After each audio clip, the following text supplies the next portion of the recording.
오늘 본문부터는 예수님의 공생애에 대한 내용이 시작됩니다. 구약의 예언대로 세례 요한의 외침이 있었고 예수님께서 사람이 되시어 사람의 대표로서 사람을 대신하여 죽으시고 살아나시는 세례를 받으셨습니다. 그리고 사람으로서 사탄의 시험을 받으시고 그 시험을 이기심으로 우리 인생들을 이해하시고 동정하시며 우리를 도우시는 하나님으로 또 우리 가운데 계십니다. 그리고 지금도 사람으로 우리를 위해 중보하여 주십니다. 그리고 이제 예수님은 본격적으로 그리스도로서 사역을 시작하십니다. 본문은 그 시기를 알려주고 있는데 14절을 보시면 요한이 잡힌 후라고 말씀하고 있습니다. 세례 요한은 예수님께 세례를 베풀고 얼마 지나지 않아 헤롯 대왕의 그 일가의 스캔들을 질책함으로 체포되어 감옥에 갇히게 됩니다. 그렇게 세례 요한의 사역은 사실상 마감되었습니다. 그의 사명을 다한 것이죠. 주의 길을 준비하도록 예수님의 앞서 보냄을 받은 세례 요한이 무대에서 사라진 뒤 세례 요한이 가리켰던 메시아, 세례 요한이 가리켰던 그 그리스도께서 이제 사역을 시작하시는 것입니다. 그 사역은 갈릴리에서 시작됩니다. 갈릴리는 예수님의 사역의 주된 무대가 되는데 갈릴리는 보시면 이스라엘의 북쪽에 위치해 있습니다. 이 지리적 위치가 중요합니다. 갈릴리가 북쪽에 있었다라는 사실이 중요하다는 것입니다. 이스라엘 사람들에게 예루살렘은 밑에 보시면 밑에 동그란 파란색 원으로 해놓은 게 예루살렘 위치고 위에가 이제 갈릴리인데 이스라엘 사람들에게 이 예루살렘은 성전이 있었기 때문에 아주 중요한 의미가 있는 지역이었고 또 성스러운 지역으로 여겨졌던 곳입니다. 그래서 이스라엘 남자들은 명절이 되면 유대인의 큰 명절, 3대 명절이 되면 유대인들의 이스라엘의 남자들은 예루살렘에 모였습니다. 그리고 다니엘은 하루에 3번 예루살렘을 향하여 기도하기도 했습니다. 그만큼 예루살렘이 이스라엘 사람들에게 그 예루살렘이 가진 의미가 굉장히 컸다라는 것입니다. 그래서 그들의 인식에 예루살렘으로부터 멀어질수록 천시를 받게 되기도 했는데 갈릴리는 이스라엘의 북쪽에 위치하므로 예루살렘과 거리가 멀었습니다. 이스라엘의 북쪽 끝으로 붙어있는 지역이 갈릴리였던 것이죠. 그리고 예루살렘은 요 남유다 지역 쪽에 있었고, 그러니 이제 거리가 멀다라는 것으로 인해서 또 천시를 받기도 했고, 그래서 이제 갈릴리에서 무슨 선한 것이 나겠느냐라면서 이제 천대를 받고 천시를 받는 지역이기도 했습니다. 그리고 더욱이 이사야서 9장 1절을 보시면 이방의 갈릴리라고 이렇게 하는 표현이 등장합니다. 이 표현은 갈릴리 사람들은 이방 사람들이나 마찬가지다라고 하는 의미인데 이스라엘이 다른 나라들로부터 공격을 받을 때 그 공격의 시작되는 방향이 주로 북쪽이었습니다. 우리가 이제 스가랴 설교를 나누면서도 이제 나눴던 내용인데 서쪽으로는 산맥이 있고 동쪽으로는 지중해 바다가 있었고 그래서 이제 북쪽으로 주로 이제 공격이 들어왔는데 그러다 보니 갈릴리는 가장 먼저 공격에 노출된 지역이었고 가장 마지막까지 짓밟히는 지역이었습니다. 그래서 침략의 길목에 있었던 지역이 갈릴리였습니다. 그렇게 외적의 침략으로 짓밟힐 때 여자들이 그 짓밟힘의 대상이 되었고 혼혈인이 된 사마리아 사람들을 짐승 취급하듯이 갈릴리 사람들도 이방의 갈릴리라고 하면서 천대하고 무시하는 일들이 있었던 것입니다. 예수님은 그 갈릴리 지방에 사셨고 그곳에서 공생의 사역을 시작하시면서 아주 많은 시간을 그 갈릴리에서 사역하셨습니다. 이사야 9장 1절을 다시 보시면 전에 고통받던 자들에게는 흑암이 없으리로다. 옛적에는 여호와께서 스불론 땅과 납달리 땅, 이 스불론과 납달리 땅도 갈릴리 지역에 포함된 땅입니다. 스불론 땅과 납달리 땅이 멸시를 당하게 하셨더니 후에는 해변길과 요단 저쪽 이방의 갈릴리를 영화롭게 하셨느니라. 예언의 말씀입니다. 예수님께서 이 갈릴리 메시아께서 오셔서 이 갈릴리 지역을 영화롭게 흑암에 덮여 있었고 또 멸시를 당하던 이 땅을 영화롭게 하시겠다라고 하는 예언의 말씀입니다. 2절 말씀도 보시면 흑암에 행하던 백성이 그 땅 큰 빛을 보고 사망의 그늘진 땅에 거주하던 자에게 빛이 비치도다 라고 말씀합니다. 예수님은 이사야의 이 예언대로 고통과 멸시와 흑암이 드리워진 땅인 갈릴리에 빛으로 나타나셨습니다.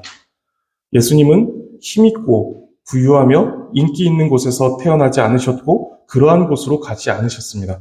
예수님은 가장 낮고 천한 자리에서 나셨고 고통과 멸시와 흑암이 드리워진 사망의 그늘진 땅으로 찾아가셨고 거기서 하나님의 복음을 전파하셨습니다.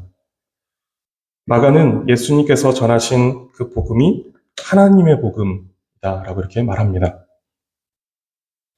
하나님의 복음이다라고 이렇게 할 때 두 가지의 의미로 해석이 가능합니다.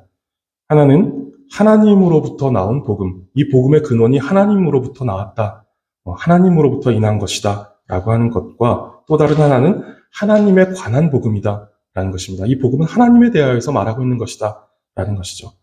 마가가 어떤 의미로 사용했는지는 모르겠지만 복음은 로마 황실에서 비롯되는 것이나 로마 황실에 관한 것이 아니라 복음은 하나님으로부터 나온 것이고 하나님에 대한 것이다 라는 사실은 분명합니다.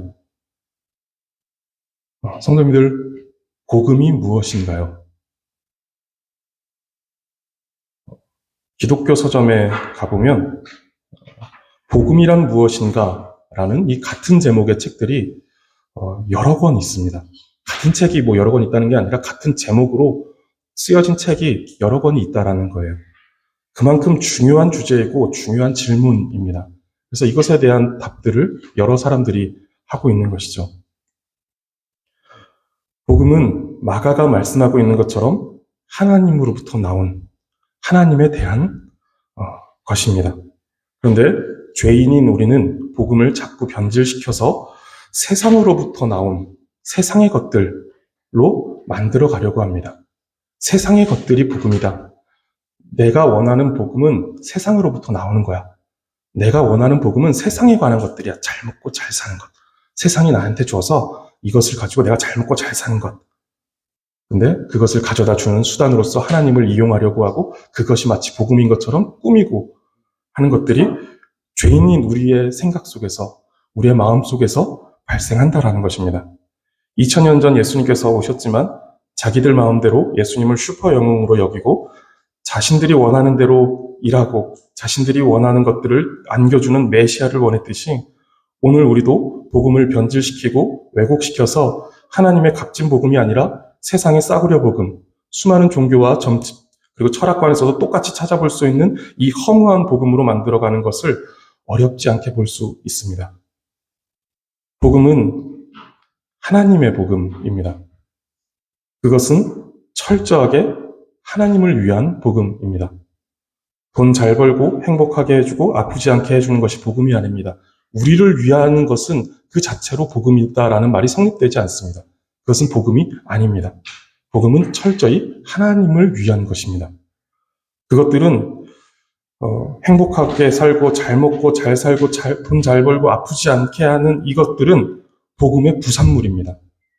그리고 전리품과 같은 것들입니다. 어리석은 사람들이 값비싼 요리를 먹으러 가서 옆에 따라 나온 밑반찬만 먹으면서 좋아합니다.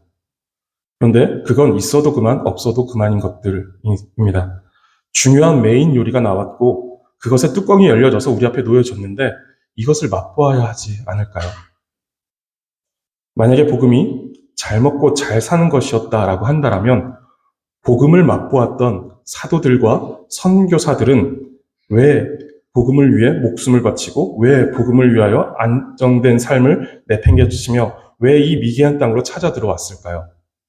복음이 잘 먹고 잘 사는 것이었다라면 가만히 잘 먹고 잘 사는 그 자리에 있어야 하지 않았을까요? 그러면서 이것이 복음이다라고 드러냈어야 되지 않을까요? 근데 왜 잘 못 먹고 잘 못 사는, 그리고 심지어 목숨까지 내어놓는 그 자리에 굳이 찾아 들어와서 이것이 복음이다라고 말하고 있었을까요? 그들이 맛본 복음은 그런 것들이 아니었던 것입니다. 잘 먹고 잘 사는 것이 복음이 아니었던 거예요.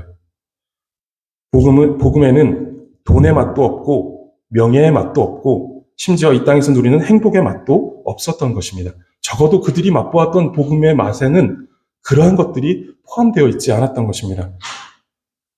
그들이 맛본 복음에는 그러한 것들은 없고 오직 하나님의 아름다움, 하나님의 영광, 하나님의 높고 위대하심, 하나님의 지혜롭고 전능하심, 하나님의 은혜와 사랑, 하나님의 자비, 이러한 맛들로 가득 채워져 있었던 것입니다. 하나님의 존재와 하나님께서 행하신 일들에 대한 것들로 가득했던 것입니다. 복음은 그러한 것입니다. 그들이 맛본 복음은 하나님이었습니다. 그분의 영광을 맛본 것입니다. 그래서 에콰도르의 한 부족에게 순교당한 짐 엘리엇 선교사님을 잘 아실 것입니다. 선교사님이 이런 말을 했죠. 잃어버릴 수 없는 것을 얻기 위해 지킬 수 없는 것을 버리는 자는 결코 어리석은 자가 아니다. 이렇게 번역하기도 합니다. 영원한 것을 얻기 위해 영원하지 않은 것을 버리는 자는 결코 어리석은 자가 아니다.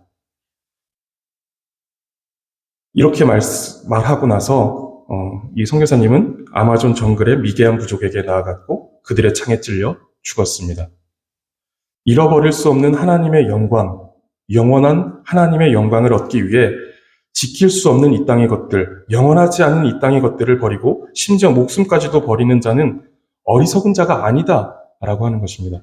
왜냐하면 그 사람이 가장 중요한 것을 알고 있기 때문에, 가장 복된 것이 무엇인지 아는 사람은 그 사람이기 때문에 이 사람은 절대로 어리석은 자가 아니다라는 것입니다. 이 일이 있고 나서 그 신문 기자들이 총망받던 인재들이 미개한 부족의 창에 찔려 죽은 사실을 이제 보도하면서 얼마나 불필요한 낭비인가라는 제목으로 기사를 썼습니다. 그러자 그의 아내가 이렇게 말을 하죠. 말씀을 삼가십시오. 낭비라니요. 내 남편의 죽음은 낭비가 아니었습니다. 그는 전 생애를 이것을 위해 준비했던 사람입니다. 바로 이 시간을 위해 살아왔던 사람입니다. 그는 하나님께서 주신 자신의 책임을 수행하고 생애 목표를 달성하고 죽은 행복한 사람입니다. 라고 이제 말하였습니다. 그리고 그 아내는 자신의 남편을 죽인 그 부족에게로 들어갔습니다. 그리고 그 마을에 교회를 세웠고 그 교회의 담임 목사는 그들의 창에 찔려 죽은 짐 엘리엇 선교사의 아들이었습니다. 그리고 그 교회의 장로와 교회는 짐 엘리엇 선교사를 죽인 그 사람들이었습니다. 싸구려 복음에 침 흘리고 있는 자들은 절대로 맛볼 수 없는 그 복음을 이 선교사님과 이 가족들은 맛본 것입니다. 성도님들은 짐 엘리엇 선교사와 그의 가족들이 맛본 이 복음을 맛보셨습니까?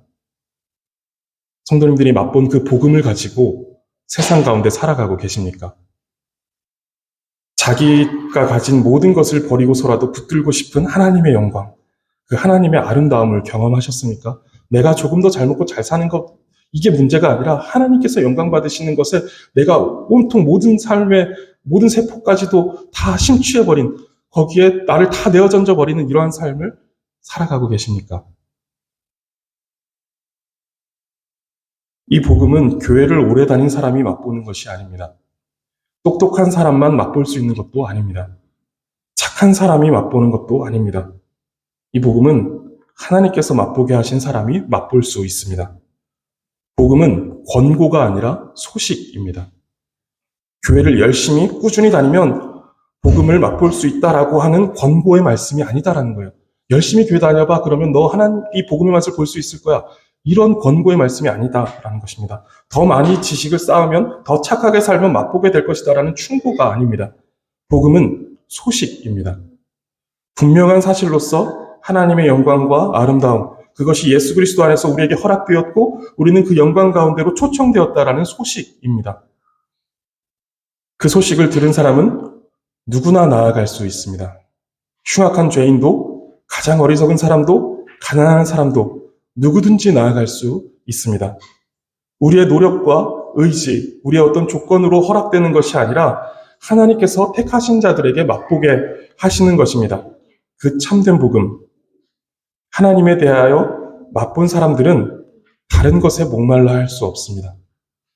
다른 것들로는 이 복음의 맛을 대체할 수가 없습니다. 우리는 이 대체할 수 없는 복음의 맛을 보아야 합니다. 하나님의 영광으로 내 마음이 가득히 차오르는 것들을 맛보아야 한다는 것이죠. 하나님의 아름다움 때문에 내 모든 삶을 멈춰 세우고 하나님의 영광을 위해서 돌진하는 그 그 아름다움의 맛을 우리는 보아야 한다라는 것입니다. 단지 일주일 살아갈 힘을 얻는 정도가 아니라 인생을 송두리째 바꾸고 평생을 하나님의 영광을 위하여 살아가게 하는 이 절대적인 힘이 복음에 있습니다. 단 그 복음이 하나님의 복음일 때 그렇습니다. 세상에서 세상의 것들을 바라는 그러한 복음에서는 이러한 힘이 나올 수가 없습니다. 그러나 그 복음이 하나님의 영광을 위하고 하나님의 아름다움, 하나님의 전능하심, 하나님의 크고 위대하심을 드러내는 이 복음이었다라고 할 때, 우리가 맛본 것이 그것이었다라고 할 때, 이 복음은 그러한 절대적인 힘으로 우리의 인생을 송두리째 바꾸고 우리의 나아갈 방향을 완전히 바꾸어 버릴 것입니다. 마가는 예수님께서 하나님의 복음을 전파하신 것을 이야기하면서 예수님께서 친히 음성으로 전하신 그 하나님의 복음의 내용을 기록합니다. 그것이 15절입니다. 이르시되 때가 찼고 하나님의 나라가 가까이 왔으니 회개하고 복음을 믿으라 하시더라.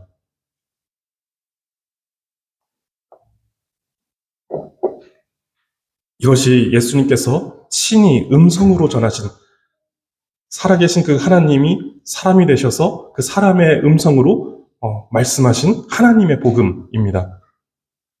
가볍게 들을 수 없는 하나님의 복음이다라는 것이죠.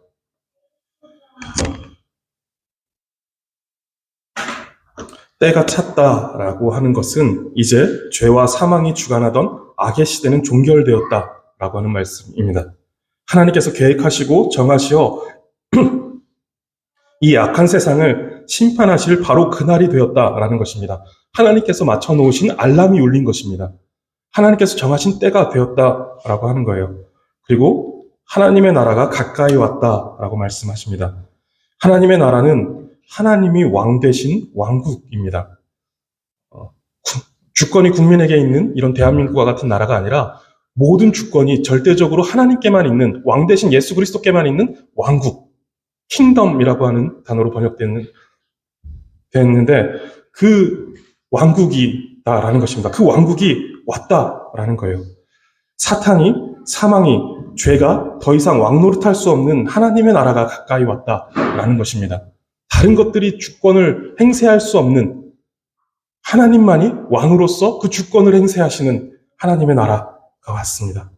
가까이 왔다라는 말씀은 엔기조라는 헬라어인데, 이 말씀은 이 단어는 거의 다 왔다라는 의미도 있고, 그리고 이미 왔다라는 의미도 있습니다. 이 두 가지의 해석이 다 가능한 단어가 엔기조입니다.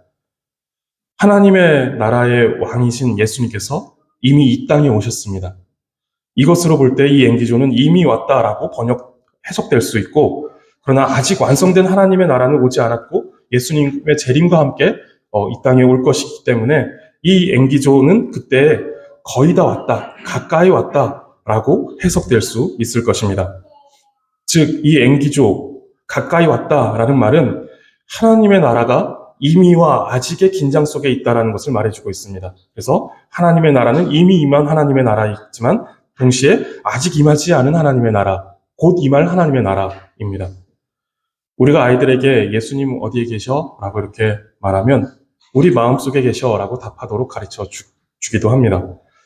이미 오셨고 온 세상에 편재하신 예수님은 우리의 마음속에 계시고 또 어디에나 계시는 우리의 왕이십니다. 그 왕이신 예수 그리스도께서 이 땅에 오셨고 이 땅은 이미 예수 그리스도께서 왕 되신 하나님의 나라가 임하였습니다.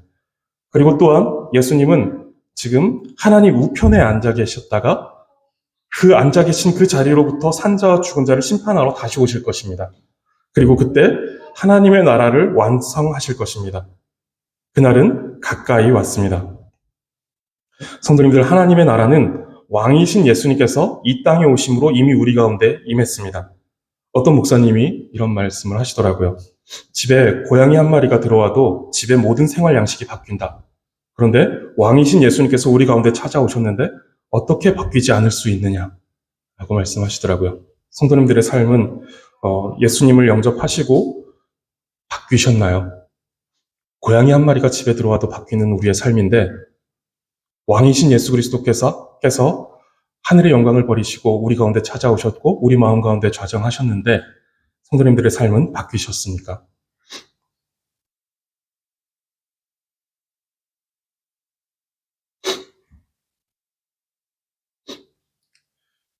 우리의 삶이 바뀌었는지 이것을 평가해 볼 수 있는 기준은 성령의 열매일 것입니다. 사랑, 희락, 화평, 오래 참음, 자비, 양선, 충성, 온유, 절제와 같은 열매. 이것으로 이제 우리가 예수 그리스도를 영접하였는지, 그리스도께서 우리의 마음의 왕으로 좌정하셔서 왕으로 살아계시는지를 가늠해 볼 수 있는 기준이다라는 것이죠. 우리에게서 어떤 신비한 능력이 내가 기도했더니 응답이 이만큼 몇 번 이렇게 났고, 기도할 때마다 하나님께서 능력을 보여주셔. 이런 것들도 있을 수 있겠지만, 그러나 우리의 삶에 하나님께서 예수 그리스도께서 살아계신다, 왕으로 계신다라고 할 때 우리 삶에서 나타나야 되는 중요한 변화는 성령의 열매가 우리 삶에서 맺혀지고 있느냐라는 것입니다. 성령의 열매는 각각의 어떤 맛이 나는 9개의 열매가 있는 것이 아니라 하나의 열매에 9가지 맛이 나는 그런 것을 의미합니다. 그래서 한번 깨물어 먹으면 그 안에 이 9가지 맛이 나타나는 열매다라는 것이죠. 그래서 우리 삶에 어떤 하나만 이렇게 부각되게 나타나는 것이 아니라 골고루 나타나야 하는 것이 건강한 우리의 신앙의 모습을 보여주는 것이죠. 그리고 하나님의 나라는 예수님께서 심판주로 임하심으로 곧 우리 가운데 완성될 하나님의 나라입니다. 하나님께서 우리를 참고 기다려주시고 계시기에 아직 그 나라가 임하지 않고 있지만 곧 임하시어 모든 죄악을 심판하실 것입니다. 그래서 우리는 이 땅을 살아갈 때 이 땅을 살아가는 동안 그리스도께서 오시기 이전에 우리는 회개하고 하나님께로 나아가야 하는 것이죠. 그래야 우리는 하나님의 나라에 들어갈 수 있습니다. 우리는 이미 임한 하나님의 나라와 곧 임할 하나님의 나라를 살아가는 지금, 즉 하나님의 나라가 가까이 와 있는 지금 무엇을 해야 할지 생각해야 합니다. 예수님은 때가 찼고 하나님의 나라가 가까이 왔으니 회개하고 복음을 믿으라 라고 말씀하십니다. 하나님의 나라가 가까이 왔을 때 무엇을 해야 하느냐라고 할 때 예수님께서는 하나님의 나라가 가까이 왔으니까 회개하고 복음을 믿으라 라고 말씀하셨다는 것이죠. 여기서 이 말씀이 명령으로 주어지고 있다는 것에 오늘 함께 주목해 보고자 합니다. 이 말씀은 회개할지 말지, 복음을 믿을지 말지 선택하라는 식으로 주어지지 않았습니다. 회개해라, 복음을 믿어라 라고 하는 명령으로 주어졌다는 것이죠.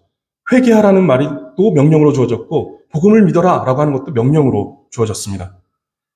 살인하지 말라, 도둑질하지 말라는 것이 영원한 하나님의 법으로서 우리에게 명령되어졌듯이 이 말씀, 회개하고 복음을 믿어라 라는 것도 동일한 권위에서 동일한 성격으로 명령되어졌다라는 것입니다. 우리가 살인하지 않고 도둑질하지 말라는 것을 하나님의 말씀으로, 하나님의 명령으로 받아서 그 명령에 순종하듯이 회개하고 복음을 믿어라 라고 하는 것도 하나님의 말씀으로 받아서 순종해야 될 하나님의 명령으로 받아야 한다라는 것입니다. 그렇게 주어졌다라는 거예요. 마음과 뜻과 힘과 목숨을 다하여 주 너의 하나님을 사랑해라 라고 명령하셨죠. 그렇게 명령되어졌듯이 똑같은 권위와 똑같은 성격으로 회개하고 복음을 믿어라 라고 명령으로서 이 말씀이 우리에게 주어지고 있다라는 것입니다. 출애굽기에서 모세가 시내산에 올라갔을 때 이제 연기가 피어오르고 온 산이 진동하며 우레와 번개와 나팔 소리가 울리는 가운데 하나님은 그 율법을 선포하시면서 명령하셨습니다. 그런데 동일한 하나님께서 사람의 몸을 입고 이 땅에 오셔서 동일한 권위를 가지고 명령하고 계신 것입니다. 회개해라. 복음을 믿어라.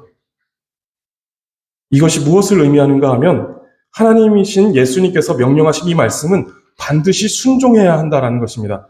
기호에 따라 순종할 수 있는 것, 선택할 수 있는 것이 아니라는 것이죠. 만왕의 왕이신 하나님의 말씀에 순종하지 않고 그것을 무시했는데 그것에 대하여서 죄가 없다라고 말씀하시지 않는다라는 거예요. 살인하지 말라라고 했는데 살인했을 때 그것을 죄 없다라고 하지 않으시는 것처럼 회개해라, 복음을 믿어라 라고 했는데 그 말씀에 순종하지 않는 것에 대해서 죄가 없다라고 말씀하시지 않는다라는 거예요. 회개하지 않는 것, 복음을 믿지 않는 것, 이것 자체도 죄로서 하나님께서 여기시는 부분이다라는 것이죠. 그래서 우리가 지금 회개해라, 복음을 믿어라 라고 할 때 이 말씀을 우리가 지금 들었잖아요. 그럼 우리는 거기에 순종해야 됩니다. 떠오르는 죄가 있으시면 그것을 당장 회개하셔야 한다라는 거예요. 왜 명령으로 말씀하셨을까요? 간혹 너무 지나치게 양심적이고 또 소심하여서 저 같은 사람이 하나님을 믿어도 될까요? 제가 믿을 자격이 있나요? 라고 하는 사람이 간혹 있습니다. 왕의 잔치에 초대를 받았는데 망설이지 말라는 것입니다. 왕께서 우리를 왕의 그 잔치에 초대했는데 거기에 망설이지 말고 하나님 앞으로 나오라는 거예요. 이것은 자신이 어떠한 상태에 있는지의 문제가 아니다라는 것입니다. 하나님께로 나아가는 것, 회개하고 복음을 믿는 것은 내가 어떠한지에 대한 문제가 아니라는 거예요. 왕께서 우리를 부르시고 계시다라는 명령으로서 부르시고 계시다라고 하는 것입니다. 이 사실이 중요한 것이죠. 내가 너무 죄가 많아서, 내가 너무 가난해서, 내가 너무 아는 게 없어서, 내가 너무 별 볼 일이 없어서 라는 수많은 사탄의 속삭임으로 망설이며 주저앉지 말고 주님 앞으로 나올 수 있게 하시려고 명령으로서 말씀하신 것입니다. 이것은 너희의 선택의 문제가 아니라 너희의 어떤 의지의 문제가 아니라 너희의 어떤 조건의 문제가 아니라 나의 명령이다. 내가 너희를 나의 잔치에 초대했다. 나의 나라로 불렀다. 라고 하는 하나님의 명령에 대한 문제다라는 것입니다. 이사야 45장 22절은 이렇게 말씀합니다. 땅의 모든 끝이여 내게로 돌이켜 구원을 받으라. 나는 하나님이라 다른 이가 없느니라.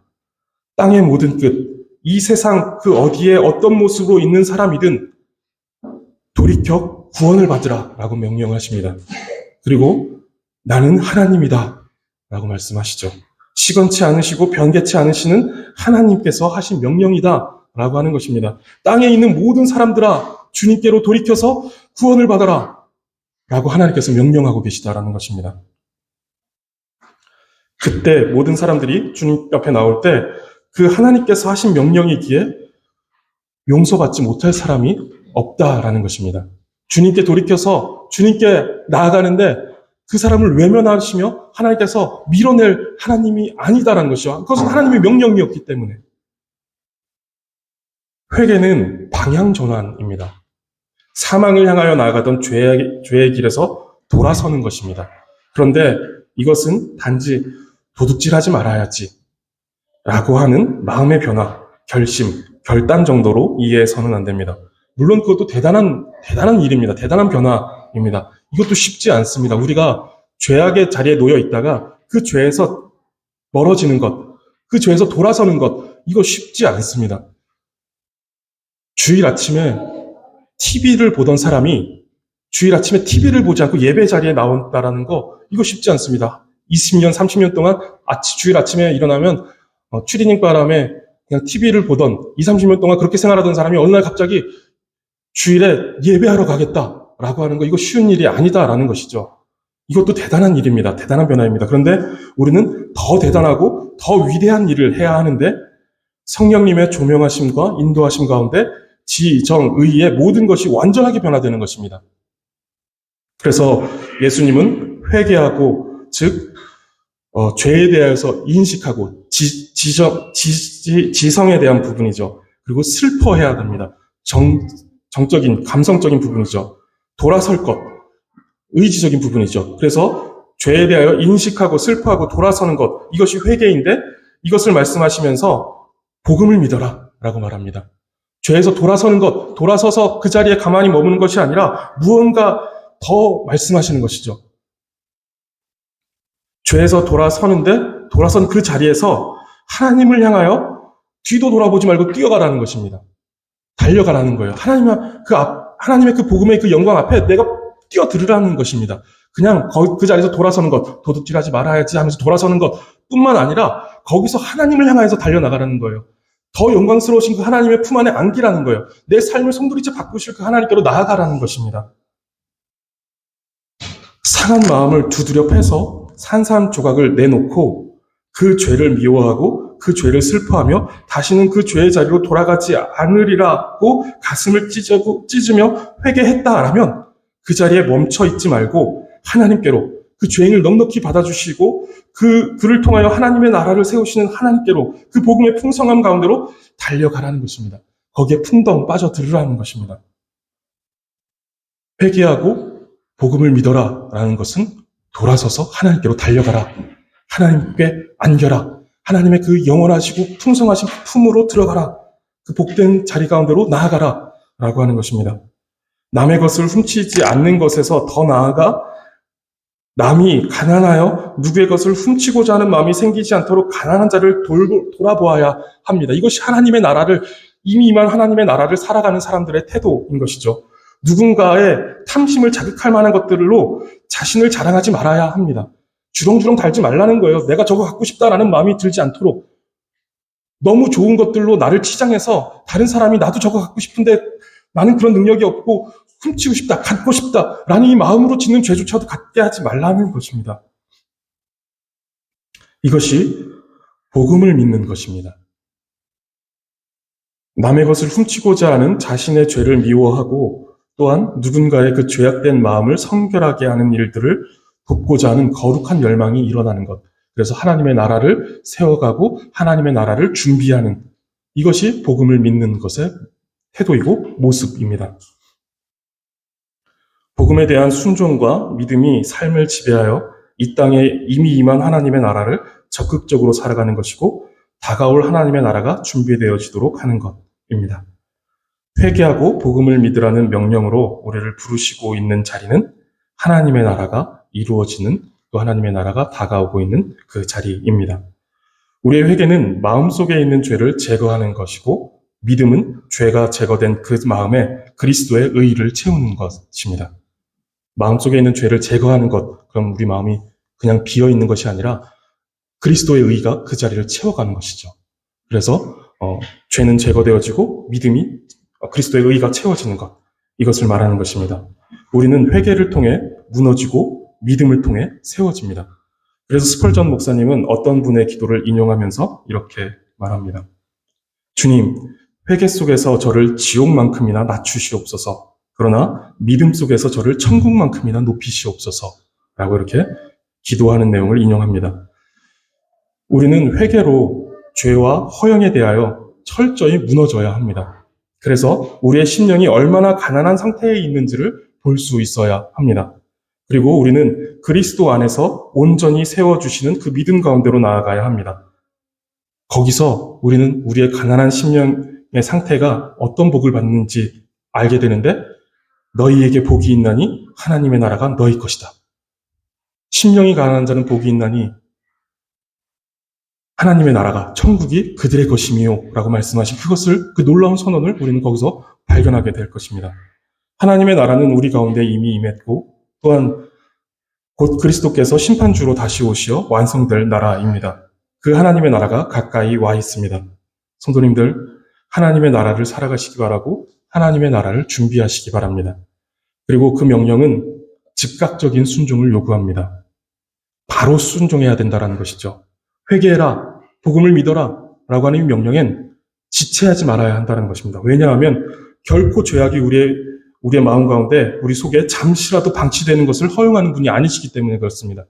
우리가 거룩하기를 원하시고 우리의 속에 있는 죄를 결코 한순간도 1분 1초라도 방치해 놓을 수 없는 그 하나님이 우리에게 명령하시는 것이죠. 그렇다면 그 명령은 하나님, 내가 조금 이따가 할게요. 오늘 바쁜 일 다 끝나고 저녁에 가서 회개할게요.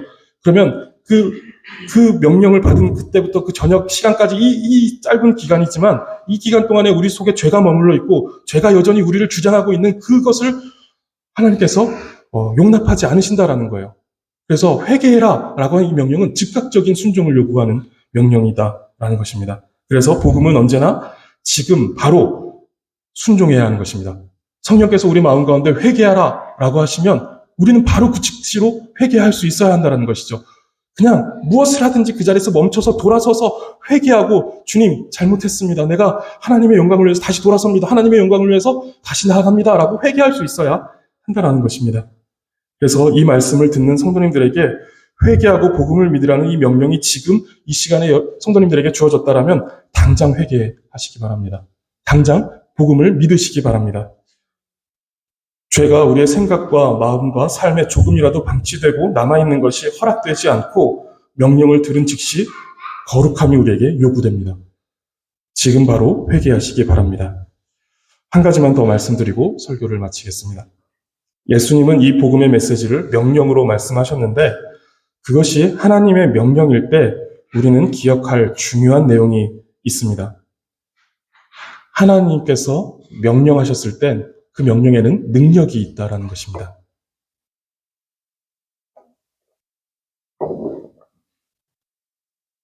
창조주의 명령에 바다가 잔잔해지고 바람이 멈추어 섰습니다. 창조주이신 하나님께서 명령하시자 바람과 파도가 멈춰 선 것입니다. 우리를 구원하시는 예수님의 명령에 믿음으로 반응하는 성도의 마음은 그 교만이 잠들고 완악한 마음이 부드러워지게 됩니다. 이것이 복음이 가지고 있는 능력입니다. 바다 위에 있는 배를 집어삼킬 만한 위력으로 몰아치는 파도와 바람을 잠잠하라는 명령으로 잠재워 주셨듯이 우리가 얼마나 완악하고 교만하며 흉악하더라도 복음이 우리 마음에 들어와 주께서 우리에게 명령하신다면 바뀌지 않고 견딜 수 있는 마음, 바뀌지 않고 견딜 수 있는 인생은 아무도 없다라는 것입니다. 회개하라, 복음을 믿으라 라는 이 명령은 현재형으로 되어 있습니다. 헬라어에서 현재형은 계속해서 진행된다라는 의미입니다. 이 말은 계속해야 된다라는 것이고 한 번 순종하고 끝나는 것이 아니라 계속 끊임없이 반복되어야 한다라는 것입니다. 지금 현재 회개와 복음을 믿는 그 행위가 반복되어져야 된다라는 것입니다. 지금 일어나고 있어야 된다라는 거예요. 오늘 이 시간에도 회개하고 복음을 믿으라는 하나님의 명령에 순종하시기 바랍니다. 그리고 가까이 온 하나님의 나라를 살아가시고 또 그 나라를 준비하며 이 복음에 합당한 삶을 살아가시는 성도님들 되시기를 바라겠습니다. 기도하겠습니다. 하나님, 우리와 같은 자들도 회개하고 복음을 믿으라는 명령 앞에 서게 하시니 감사합니다. 자격 없지만 주의 명령을 의지하여 순종하게 하시고 주께서 베푸신 복음의 풍성한 잔치에 들어가 하나님의 은혜와 사랑, 하나님의 영광과 아름다우심을 맛보게 하여 주시옵소서. 값싼 복음에 취하지 않게 하시고 참된 하나님의 복음을 믿는 믿음으로 사도들과 같이 선교사와 훌륭한 믿음의 선배들 같이 살아가게 하여 주시옵소서. 한 주간의 삶에서도 회개하고 복음을 믿는 사람답게 살아가게 하시고 우리가 살아가는 그곳이 그 어디나 하나님의 나라가 되는 능력과 기적을 경험하는 삶이 되게 하여 주시옵소서. 감사드리며 예수 그리스도의 이름으로 기도드립니다. 아멘.